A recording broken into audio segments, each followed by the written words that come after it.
Issue ఏంది అని అంటే బీఆర్ఎస్ పార్టీలో సస్పెన్షన్లో ఖచ్చితంగా కేసీఆర్ గారి మీద ఒత్తిడి తీసుకొచ్చే ఈ సస్పెన్షన్ చేశారని నేను నమ్ముతా ఉన్నాను. ఒక్కొక్కసారి ఏమవుతుందంటే చిన్న చిన్న వ్యక్తులు బాగా నడుస్తుంది, పరిస్థితులు సందర్భాన్ని బట్టి పెద్ద పెద్ద వ్యక్తులు కూడా కొన్ని కఠినమైన నిర్ణయాలు తీసుకోవాల్సి వస్తుంది. కేసీఆర్ గారు ఈ నిర్ణయం ఎందుకు తీసుకున్నారో అని అడిగేంత పెద్దదాన్ని కానీ అంత రాజకీయ అనుభవం కానీ నాకు లేదు. సో వారు తీసుకున్నటువంటి నిర్ణయాన్ని నేను శిరస వహిస్తాను. వారు ఎందుకు తీసుకున్నారో ఈ నిర్ణయం నాకు తెలియదు.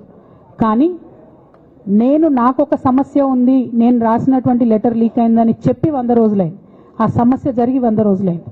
ఆ 100 రోజుల కన్నా ముందు కూడా నా మీద వివక్ష కొనసాగిందని ఇవాళ నేను మీకు ఎగ్జాంపుల్స్తో సహా చెప్పే ప్రయత్నం చేశాను. ఆ 100 రోజుల నుంచి జరుగుతున్నటువంటి పరిణామాలను కూడా మీ అందరి ముందు పెట్టిన. ఈ 100 రోజులలో పార్టీ ఎప్పుడు కూడా నన్ను ఎక్స్ప్లెనేషన్ అడగలేదు. నిన్న నన్ను సస్పెండ్ చేసే ముందు కూడా నన్ను ఎక్స్ప్లెనేషన్ అడగలేదు. ఇంకా చెప్పిన కదా, విచిత్రమైన విషాదం ఏంటంటే సడన్గా డిసిప్లినరీ కమిటీ పుట్టుకొచ్చింది. సడన్గా ఈయన రవీంద్రరావు అంటే దానిలో సంతకం చేసిండు. ఆయననే సార్ని తిట్టిండు మళ్ళీ మొన్న ఎలక్షన్ ఓడిపోయినప్పుడు.